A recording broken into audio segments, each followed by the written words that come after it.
আমরা বিগত সরকারের আমলে স্বৈরাচার সরকারের আমলে অনেক চেষ্টা করেছি, অনেক দৌড়ঝাঁপ করেছি, আমরা সকল ধরনের তৎপরতা চালিয়েছি, কিন্তু তাদের কাছ থেকে আমরা কোনো আশার বাণী পাইনি। আপনারা জানেন যে 2024 সালে প্রাথমিক সহকারী শিক্ষক নিয়োগ পরীক্ষা 3টি ধাপ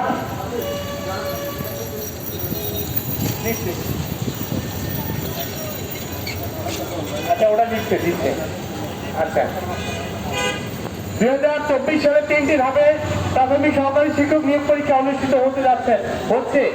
এই পরীক্ষায় এখানেও প্রতিবন্ধী ব্যক্তিদের নিয়োগের কোনো ব্যবস্থা করা হয়নি, এখানেও সুস্পষ্টভাবে বৈষম্য করা হয়েছে। আমরা এই সকল বৈষম্যের বিরুদ্ধে আমরা আজকে এখানে দাঁড়িয়েছি। আমরা চাই আমাদের যারা প্রতিবন্ধী ভাই বোন এখানে দাঁড়িয়েছে প্রত্যেকের চাকরি নিশ্চিত করা হোক।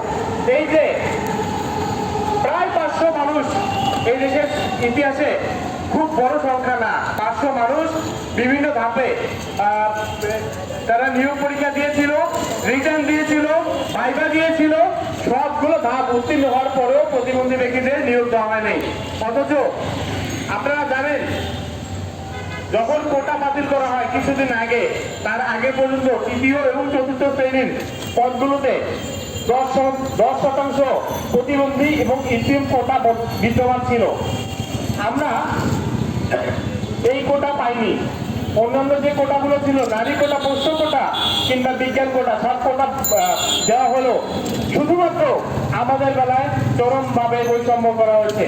এই বৈষম্য শেষ কোথায়?